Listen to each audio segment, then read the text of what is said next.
Всем здрасте. Добрый вечер. Спасибо большое, что пришли. Вам спасибо, что включили. Меня зовут Данила Поперечный, и добро пожаловать на наш очередной пилотный выпуск на моем канале. Засекайте секундомер, чтобы не пропустить, когда я забью хуй на это шоу. Потому что за 20 лет я выяснил, что единственное, в чем я по-настоящему хорош, это в том, чтобы сидеть в интернете и охуевать от новостей. И я решил воспользоваться своим привилегированным положением человека, который финансово ни от кого не зависит, выходит на своем собственном YouTube-канале и еще живет в Америке, и попытаться сделать такое новостное шоу, о котором я всегда мечтал, но которое никто не делал. Так что сегодня мы вновь попытаемся сохранить невероятный баланс между тем, чтобы я говорил то, что реально думаю, и сохранением возможности приезжать к моей бабушке в Россию. Хоть в российских СМИ форсят тему о том, что у эмигрирующих все плохо за границей, и рано или поздно они приползут обратно, я исключение. Ведь если бабки кончатся у меня, я приеду в Россию разве что на их похороны. Такая. Разминаемся. Я спросил в Инстаграме у вас, моих зрителей, варианты названия для нового шоу, и вот какие варианты вы предложили. «Кривой взгляд», «С днем поноса» был вариант, «ЧВШ», частное вечернее шоу, «Лицо в говне» мне предложили, «Спишь» со знаком вопроса, «Рыжий парень в мятой футболке сильно раздосадован».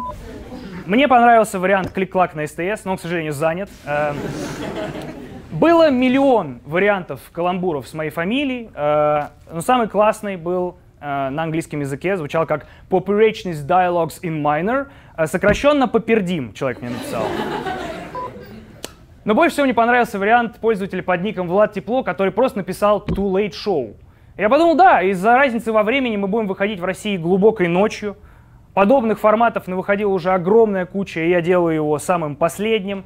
YouTube в России вот-вот закроет, а мы тут выпускаем новое шоу. Да и в целом это действительно будет шоу не в формате Late Night, а скорее Too Late Night. Потому что обсуждать новости из России кажется слишком поздно. Но, тем не менее, мы сегодня попробуем обсудить все то, что произошло за последний месяц без цензуры, прямиком из солнечной Калифорнии, в первом выпуске нашего шоу «Слишком поздно». Поехали! Начнем с моей любимой. ЛДПР создали нейро Жириновского. На презентации показали, как оцифрованный синий аватар Вольфыча в режиме реального времени обрабатывает запросы и отвечает голосом Жирика вещи, которые, если честно, вообще ничем не отличаются от реального Жириновского. Россия должна заботиться о своих гражданах, а не тратить ресурсы на непредсказуемую Украину. Пусть они сами разбираются со своими проблемами. Вообще, Жириновский теперь как обычный умерший россиянин. Теперь его голос используют за него. Кстати, факт, о котором не все знают, для быстрого обучения нейросети ИИ Жириновский была снята баня и толпа малоньких ЛДПРовцев. Они были все в формате NFT, так что все нормально. Как известно, Жириновского забрал ковид, поэтому, надеюсь, в ИИ-версию хотя бы встроили антивирус. Кстати, бытует мнение, что Жириновского не стало из-за частых ревакцинаций, поэтому думаю, что рекламный слоган для колонки Жириновским будет «Хороший подарок для вашего спутника».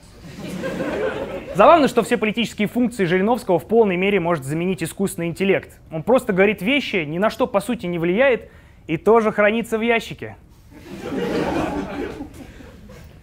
Другая новость про нейросети. Бренд секс-игрушек разработал нейросеть на основе чат-GPT, которая генерит и шепчет сексуальные фразы, пока работает вибратор. Чем пошлее фразы, тем сильнее вибрирует игрушка. Возможно, я параноик, но мне кажется, что как только нейросети обработают миллион этих секс-запросов и поймут, насколько мы все больные уебки, потом поймут, куда мы их засовываем, вот оттуда и может начаться восстание. Прямо из пизды. Вы себе можете представить? Вообще, мне кажется, я придумал, куда можно пристроить ИИ Жириновского, если у него не попрет в политике. Представь, ты в бассейне с красивыми мальчиками. Они ведут себя как подонки.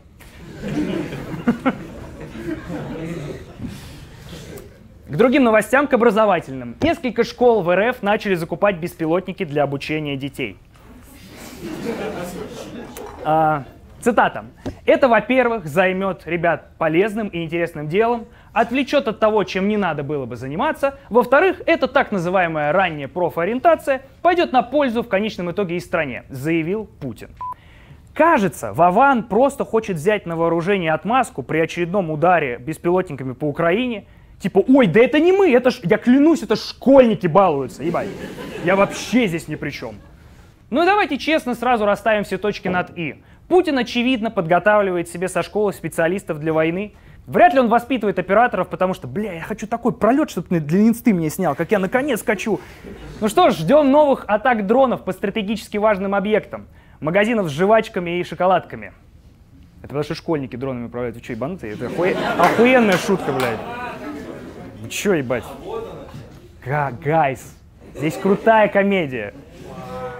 Быстрая новость. Директором компании Danone после национализации в РФ стал племянник Рамзана Кадырова. Предлагаю не изобретать велосипед и сменить название Danone сразу на Дон-Дон.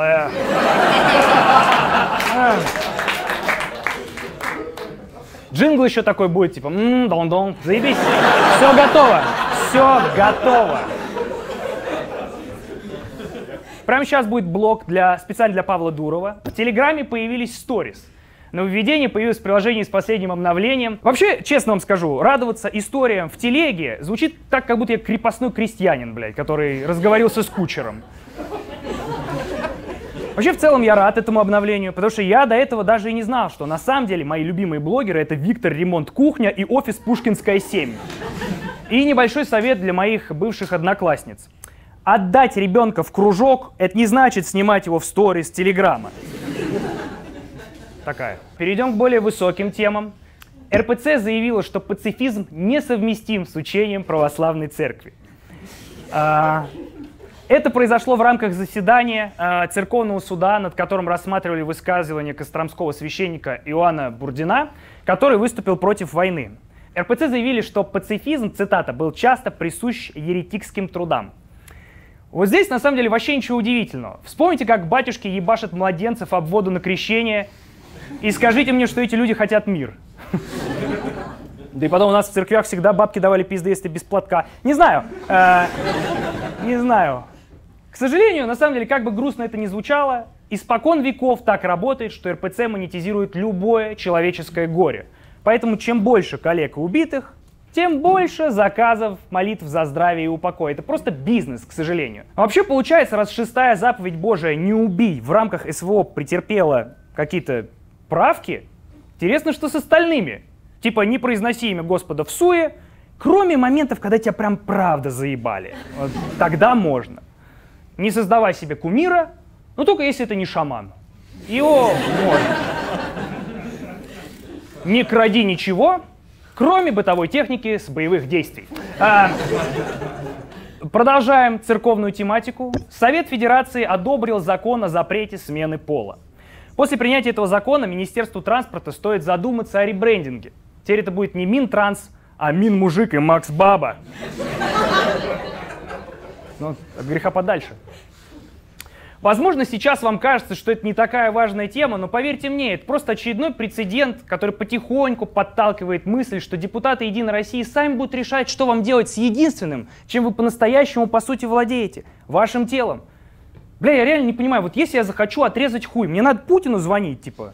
Если я в пятницу захочу пизду, почему я должен отпрашиваться? Не смотрите на мою жену, которая здесь сидит, это не важно, это просто комедия. Вообще закон о запрете смены пола лишь один из шагов на монополию государства по владению вами.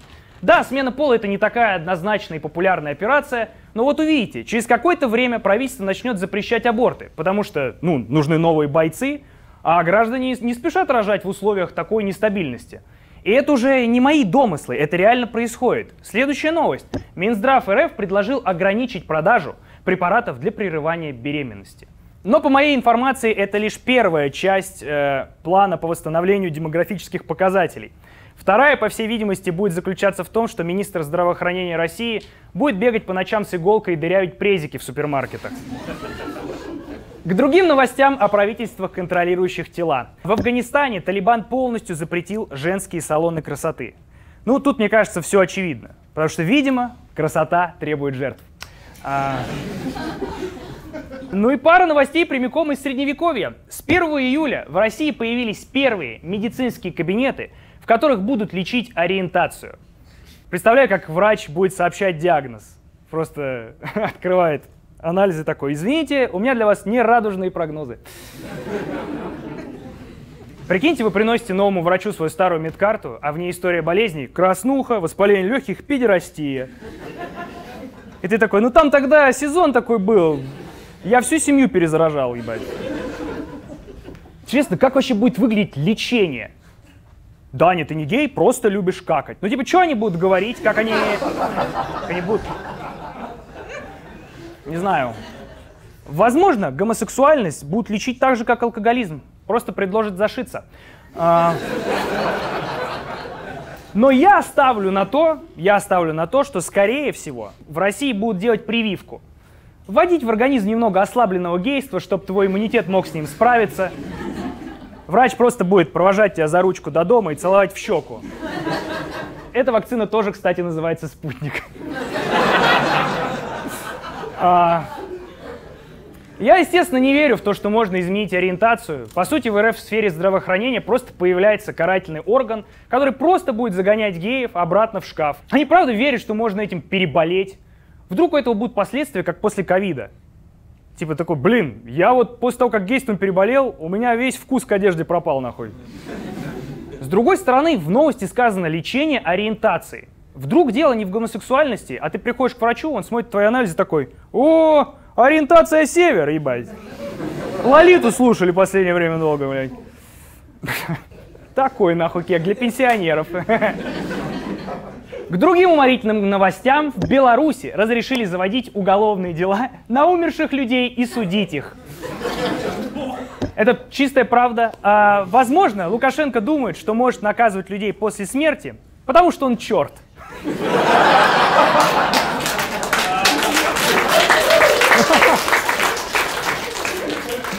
Ждем, когда можно будет заводить дела до того, как человек родился или даже еще не зачат. Например, превентивной мерой пнуть мужика в пах. Ну, это будет удар по принятию решений по центру. Бля, ну хорошо, а что делать, если мертвый получит пожизненное? Ну, в плане, какая механика действий? Скорее всего, просто на кладбищенскую оградку повесить колючую проволоку и поставить рядом вертухаев. Такая идея. И не уверен, что семье подсудимого понравится, если трупу назначат домашний арест.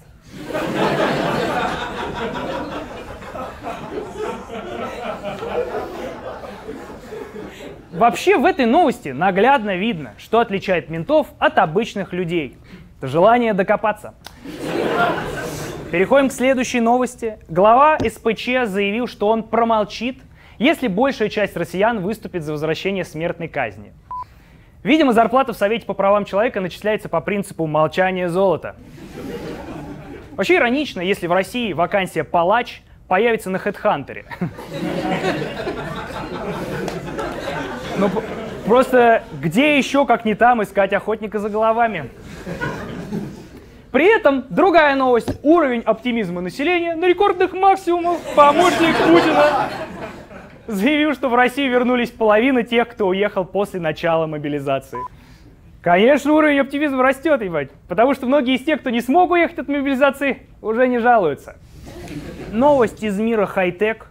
Путин заявил, что они изучат и воссоздадут захваченную военную технику у Украины. Цитата. «Есть такое выражение, как обратный инжиниринг», заявил президент. Бля, начните, сука, со смываемой втулки, нахуй, для туалетной бумаги. Зева 2 года, как ушла из России, нахуй, невозможно воссоздать технологию, чтобы эта хуйня сразу смывалась. Танки он, блядь, решил воссоздавать. Ебать мой хуй. Извините, немного наболело. Кстати, в курсе, что в Америке вообще нет смываемых втулок? Это пиздец, это просто пиздец. Сырный соус и смываемая втулка. Не знаю. Вот и попробуй потом не верить новостям, которые говорят, а Америка она загнивает, нахуй. Перейдем к более прогрессивным вещам. В России принят закон, смягчающий наказание полицейским за совершение преступлений. А то у нас копы пиздец в напряге ходят, ебать. После смягчения ментов за преступление ждет теперь не наказание, а наказаниеце. Не знаю, Путин в своем репертуаре. Дедушка делает все для своих внутренних органов, чтобы они ему не отказали в работе. Ну, хоть на домашний арест мента не надо особо тратиться. Просто поставьте много зеркал в его квартире, и он будет под круглосуточным присмотром мусоров. И еще один принятый закон.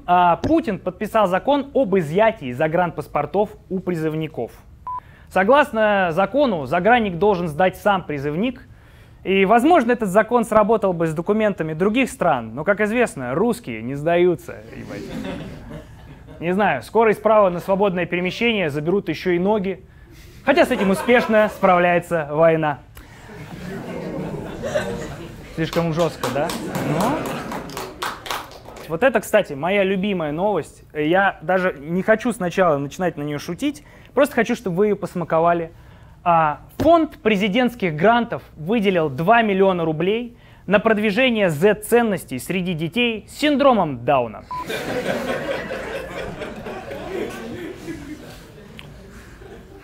Кажется, власти просто хотят, чтобы хоть кто-то слушал эту поебень с улыбкой.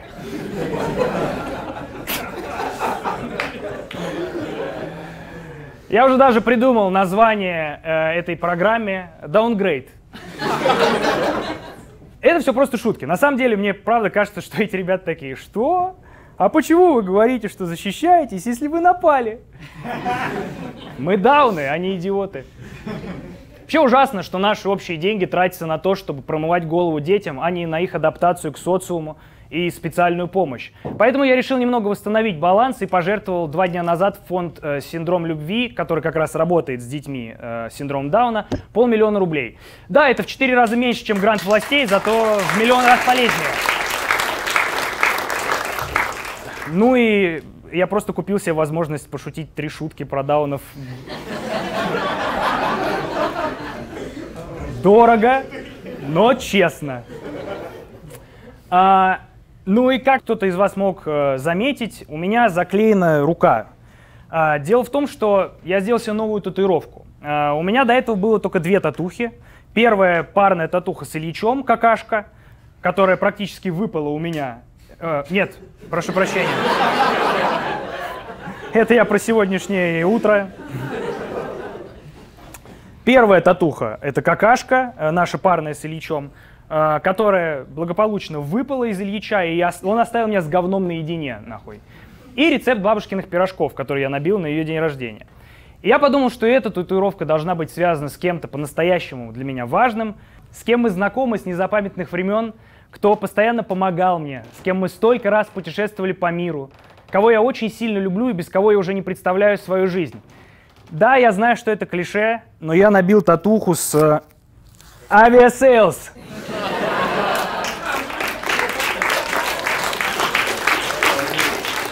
Это сервис по поиску и покупке дешевых авиабилетов, а также теперь часть моего тела.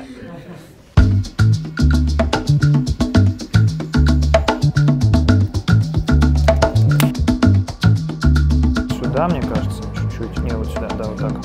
Ага. Вставай. Короче, иди нахуй отсюда.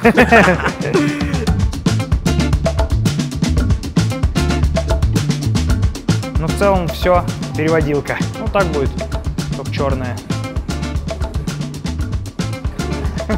Я Кате, менеджеру моему, сказал, что у тебя есть до 3 часов дня по моему времени возможность написать «стоп». Нравится, у меня как у людей тон меняется, когда они садятся в кресло. Типа, пока до этой буквы не дойдем, еще есть варианты там что-то придумать. Другое слово написать? Ну да. Что-то заканчивающееся на «с». Ну просто, я понимаю, что сейчас начнется. Сейчас захочет мне на жопе огромную инсталляцию разместить. Барабан.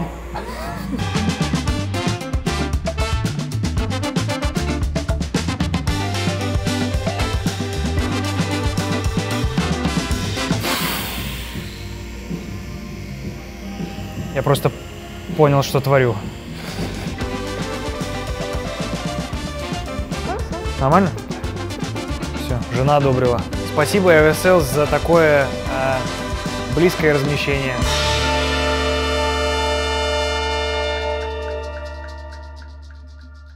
Да, это все по-настоящему. Мы действительно очень давно работаем с Aviasales, и когда они в очередной раз пришли с просьбой придумать какой-то оригинальный креатив, я предложил им, чтобы каждый раз не изобретать велосипед, просто интегрироваться в меня. И да, на всякий случай, это не сигнал для других брендов, что я могу за хороший прайс предложить кусочек меня. Мое тело — это храм. который я хранил только для них одних. Все, поезд ушел. А вот самолеты никуда не делись. И билеты на них вы можете искать на Aviasales, спонсоре этого выпуска. Это слишком поздно, нам нужно еще кучу всего с вами обсудить, так что не переключайтесь.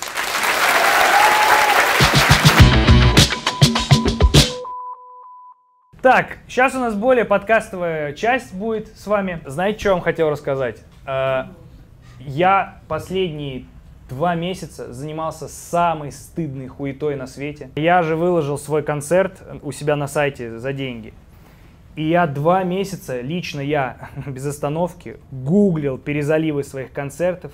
И как ебаная ябеда нахуй. Жалоба, блядь, удалить! Удалить! Нелицензионный поперечный! Это такая хуета вообще в плане... Ну, то есть, как будто бы подразумевается, что за меня какой-то специальный человек это должен делать. А я такая, нелицензионно нахуй! Жалоба, блядь, убрать только за деньги! Знаете, что самое тупое? Когда я обнаружил полный перезалив концерта на Рутубе, я зашел на Рутуб и такой, а как тут, блядь, отправить жалобу нахуй? Я клянусь, я 3 дня пытался понять, где там эта ебучая кнопка. В итоге, знаете, как отправить жалобу на неприемлемый контент в Рутубе? Ты пишешь им на почту, лично, просто им. Просто вбиваешь «Здравствуйте, это Данила Алексеевич Поперечный, удали». Типа... Знаете, как стыдно было, когда Рутубу ответили мне, они мне написали: Данил Алексеевич, нам нужно какое-то подтверждение, что это точно вы, и что вы имеете какое-то отношение к этому снятому контенту. И я как позорник ебаный просто скан паспорта им прислал, такой: это я прошу удалить. Удалите, пожалуйста. Альберт, ты не пройдешь незаметно, да? Не крадись, не крадись, просто проходи. Я очень ценю попытку, но тут, правда, ничего не сделать. Такой, блядь, на цыпочках, нахуй. Я мышенькой. Знаете, что я заметил? Вот, тут вы, я так понимаю, вы здесь уже лос-анджелесские чуваки. Вы замечали местных фентоловых наркоманов, которые согнуты? Знаете, что самое смешное? В Америке наркоманы согнуты вот так, а в Питере в другую нахуй сторону. Нет ли такой хуйни, что это, да, в зависимости от полюсов, куда тянет гравитация? Да, что вода смывается в другую сторону, да? Русский к Богу тянут. Русский к Богу тянут. А Америку тянет в ад, я понял. Да. Я очень отследил такую херню, что здесь начинаешь сильно скучать по вещам, на которые тебе было похуй, когда ты жил там. Я вот, когда первый раз приехал в дом, да, стоимость на недвигу, например, ты такой, блядь, 3000 за эту хуйню, долларов в месяц, идите в пизду, у вас даже лейки на душе нет, нахуй. Вы чё угораете? Очко не помыть, блядь, чтоб самому всему не намокнуть. Мы сняли дорогую хату. Сразу прилетел мой пес, блядь, из России. Отдельно от меня. Мы прогулялись с ним, он испачкал пузо в грязи. Мы поднимаемся домой, заходим в душ, и сверху это мандула. И я такой, а как ему, бля, я реально его вот так переворачивал, нахуй. Когда у тебя 37-килограммовый лабрадор, которого в целом никогда никто не поднимает, ну я пиздец, я никогда в жизни ни с чем не боролся с таким... ну он вообще не понимал, что происходит. Он думал, я несу его топить, потому что я включил воду, и я... Тихо! Тихо! У нас было выступление в Сиэтле.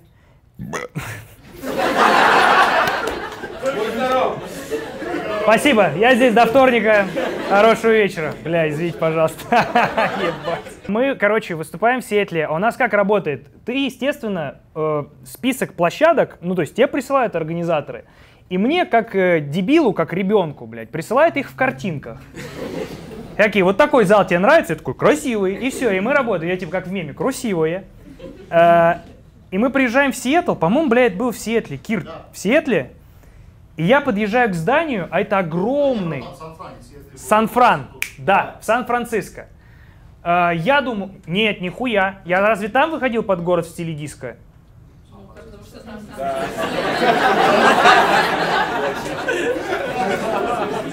Не Сыктывкар? Короче, мы подъезжаем к зданию, и это огромный, такой строгий, короче, бетонный монолит, на котором написано «Центр масонов». И я такой, я к своей, блядь, глупости и наивности, если честно, думал, что масонов не существует. Я думал, это конспирология, что типа вот нами управляют масоны, типа, я такой, да-да-да, ебать. И ящеры, вот это такая хуйня. И мы приезжаем, я такой, ебать, а я так обосрался, я такой, а это вообще, то, что я здесь выступаю, это можно ли считать каким-то, блядь, политическим заявлением, типа, меня, получается, согласовали масоны, что за хуйня? И лучше не становилось, потому что мы с Киром приезжаем туда, заходим внутрь, смеемся такие, ха-ха, хихи, масоны, а кто это, типа, а что это такое? И нам показывают, где наша гримерка, и мы проходим мимо места, где висят, ебать, фотографии каких-то дядек со странными эмблемами, мечи, у них над камином висят реально мечи какие-то, у них реально этот глаз с треугольником, и там у них, короче, мне показывают, это ваша гримерка, и там стоит трон с двумя какими-то чашами. Я такой, блядь, это все правда, что говорят? И я у организаторов спрашиваю, я говорю, а масоны это кто, ебать? И они такие, ну там, и уходят, ебать. Я говорю, в смысле, ну там, что они делают? Вот что они мне сказали. Они мне сказали, да, масоны это организация, которая действительно есть. Я говорю, сука, еще информации, чем они занимаются? И мне сказали, ну, в том числе благотворительностью. Я такой, блядь. И я помню, мы вышли на сцену, ну, типа, люди встречают, и у всех зрителей вопрос, типа, хули мы тут делаем, типа? Вообще, блядь, вот это тупо, что город в стиле диско — это только Сан-Франциско. Я вот к чему хотел подвести. Меня бесит, как называются города в СНГ. Потому что как красиво звучат Сан-Франциско, Сан-Диего, типа Джексонвиль, охуенно. Блять, Борисоглебск, нахуй. И хуй с ним, это понятно, просто, наверное, нашему уху звучит более, может быть, их уху и города тоже так звучат, но я заметил ужасную вещь. Мне кажется, что названия городов в СНГ, ну, когда города называли так, ну, вообще не готовились к тому, что там будет война. Потому что, ну я вам честно скажу, я очень эмпатичный человек, я за все переживаю, я читаю новости. Но когда я читаю новости, в которых написано, типа уже 3 дня идут ожесточенные бои за изюм, ебать. Ну я же тоже человек, ебать. Я не могу, ну, сопереживать этому, это же бред какой-то, как будто, бля, муравьи сражаются, типа... А там люди гибнут, настоящие. Ну я такой, ха! Старую виноградину нашли, ебать, не могу поделить, пиздец. Я недавно, мы в чате с пацанами это обсуждали, я увидел, это настоящая новость была. Короче, мы здесь без сценария, но я себе выписал темы, о которых я хотел с вами поговорить. На полном серьезе, на медиазоне было написано следующее. В Белгороде происходит схватка за Глотова. И 0 реакций в комментариях, нахуй. Я такой, я один ебанутый, и ну что, за Глотова схватка, блядь. Это город Глотова, нахуй. 0. Все такие, да. Да, конечно. Да. Вы женились недавно? Да. Вот. Извините, поезд ушел.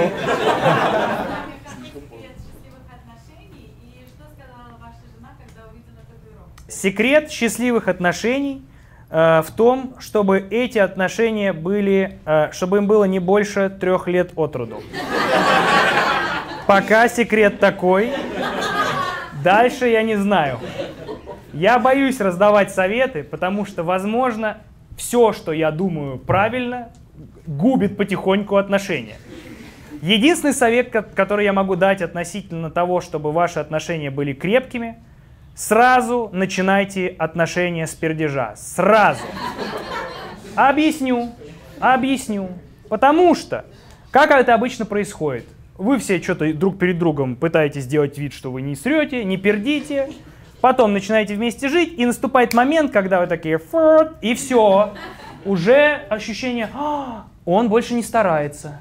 А если ты на первом свидании сходу ебашишь, и она с тобой остается, Если она с тобой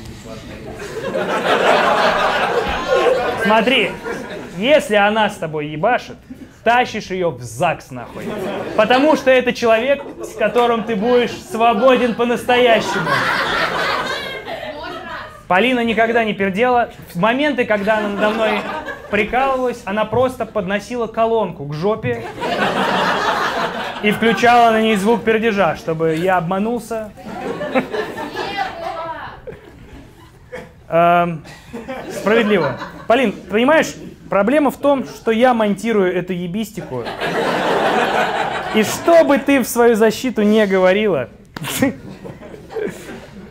А второй вопрос, как моя жена отнеслась к татуировке. Смех в том, что мы лежали перед сном, на кровати валялись, и мне авиасейлс написали такие: Дань, хотим что-нибудь эдакое, нахуй. И я лежу вслух такой, бля, не знаю, что сделать, вот так или вот так. И она такая: может, татуху нахуяришь? А я каблук. И я такой, ну, может. Так что в целом это была ее идея. Если бы Бузова заплатила очень много, вы бы сделали ее? Нет, Бузова, если бы заплатила. Ну, пришлось бы что, вторую татуировку с Бузовой делать, ебать. Нет, нет, нет. У меня на жопе есть надпись «Мало половин». На одной из половинок. На одной из половинок. Да. Шутка про Бузову, знаешь, нет? Ебаш. Ебаш. Бузова Так. подняла уровень своего интеллекта, но потом поскользнулась и уронила его.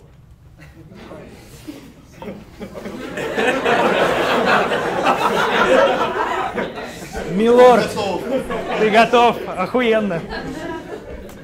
А у меня есть другая шутка в ответ на твою. Значит, Тиндер перестал работать в России. Узнав про уход Тиндера, можно проснуться в холодном баду. Спасибо, спасибо. Правда ли я собираюсь возвращаться в Россию? Можно про это поговорить. Я заметил такую вещь, что чем дольше люди, которые уехали из РФ, остаются за границей, чем дольше ты туда не возвращаешься, тем сильнее тебе кажется, что там ну просто все ебать озверели и превратились ну буквально в каннибалов нахуй. И я это так говорю просто потому, что так и есть нахуй. Я был там. Дело просто в том, что я недавно съездил туда. И до того, как я туда вернулся, у меня тоже были ощущения такой: а что мне делать на границе? И в итоге так тупо было, потому что я из тура возвращался, нам надо было доделать какие-то документы, еще какую-то хуйню. И я возвращался из тура, и у меня с собой ебать сколько долларов, именно наличка, я как будто, и куча бухла, потому что мне зрители дарят бухло, ебать. И у меня типа 7 литров какого-то бухла со всех стран. Я прилетаю в Питер, и прямо на таможне вижу, разрешено 2 литра. У меня буквально чемодан с 2 грязными трусами, кэшем и бухлом. Мы прилетаем с моей женой в Питер. Мы подходим к ебаной этой таможне. Стоит девушка в этой будке. Нацепи нахуй, ладно мне.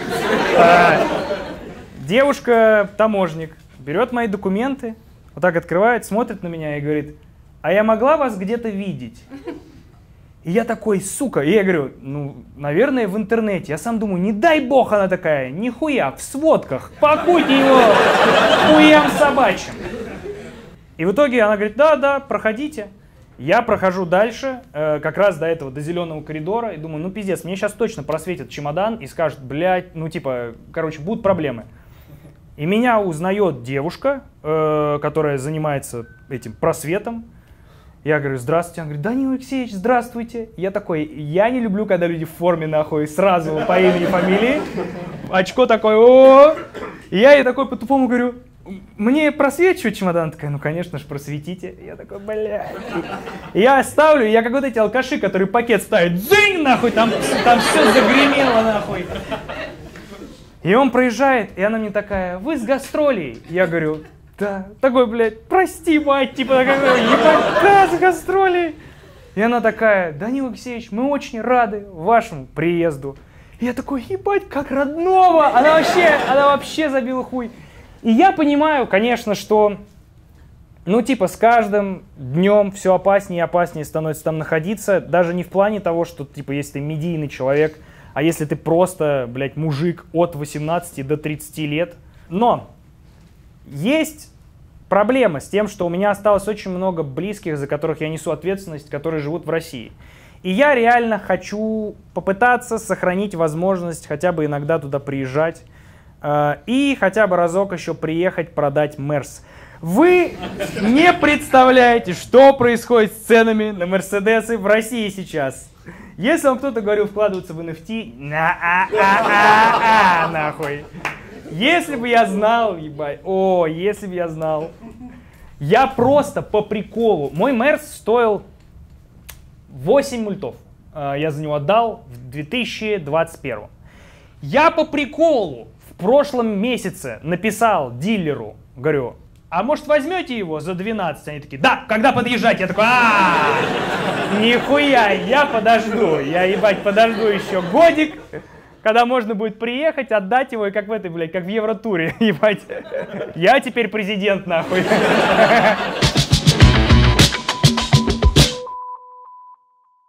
У нас небольшой интерактив был со зрителями. Я в новомодной соцсети Threads запостил следующее. Я попросил зрителей рассказать про самые кринжовые вещи, которые вы когда-либо говорили из-за того, что надо было быстро ответить, но вы не успели придумать ничего лучше. Вот что зрители написали про неловкие фразы. Моя знакомая рассказала про смерть ее бабушки, и я ответила на автомате: слава богу, что все живы. Покупала именные шарики отчиму, но решила затупить в свои мысли, сквозь которые с трудом услышала: девушка, вашего отца как зовут? Александр, ответила я и подарила отчиму Евгению шарики с надписью в стиле «Саня хорош». Дом пришлось дописывать, но Женя лучше. Гуляла с друзьями, и они внезапно захотели немного погулять по кладбищу. А я никогда раньше не гуляла по кладбищам и на полном серьезе выдала: но я там никого не знаю. Как-то раз меня отец спалил ночью, что я курил сигарету, и первое, что я сказал, что я не виноват, я сверху поймал и попробовал. Очень много было кринжовых ответов за всю жизнь. Самое недавнее скажу тут. Ехал в такси, водитель максимально был похож на Иисуса. Всю дорогу была в шоке от сходства. По завершению поездки я отдаю деньги и вместо «спасибо» говорю «спасите». Около минуты еще молча просидела в машине. Самое отвратительное, что всю эту минуту мы молча смотрели друг другу в глаза. Вот это мой любимый, блядь, вид тупников, потому что девушка написала: заходила в лифт, сосед сказал «добрый вечер». Я ему в ответ тоже «добрый вечер». Он потом выходит на своем этаже и говорит «до свидания». А я, блядь, в ответ второй раз «добрый вечер». Я воочию был свидетелем, как моя жена в аэропорту в магазине сказала, ей что-то сказал продавец, она ей ответила «спасибо». И в ту же секунду забыла, что это она сказала «спасибо». И сказала: и вам спасибо сама себе. Я так охуел. Я такой: ну она больная, класс. Все, я даже не знаю, ну типа, она так быстро такая: мне сказать спасибо, и вам спасибо. На поминках дедушки бабушка попросила сфоткать ее с подружками за столом. Начинаю фоткать и выдаю по привычке: а чё все такие грустные? Ну-ка улыбнитесь. У меня есть друг, который дал мне обещание не слать интимки. Вот это странная хуйня. Только пообещай мне, нахуй, никаких членов. Сижу на работе в окружении мужиков, и мне друг присылает в Телеграм заблюренное фото с огоньком. Я, недолго думая, его открыла, а там, ну, сами понимаете. И все это увидели и спросили: от кого это? И я разнервничался, сказал: ой, да это отец скинул, вы чего? Вау. Бля, Полина, а можно я расскажу, что ты вчера мне принесла показать? Полина, короче, я сижу за компом, работаю. Она говорит, смотри, что мне прислали. И показывает мне фото хуя. Я говорю, да я не хотел это видеть, это тебе присылают. Почему я... Мне человек 2 зайцев убил нахуй своим дикпиком. Вау. В аэропорту Израиля у меня спросили, какой я религии. Я хотел сказать атеизм и случайно сказала, я аутист. Пограничники заржали и пропустили меня. Нормально. Это моя любимая история. Ее написал мой друг и мой оператор Макс Бельский. Он это написал сообщением, я вам просто расскажу, как было. Макс долгое время занимался автостопом. И когда ты автостопишь, тебе часто попадаются люди, которые, с прибабахом.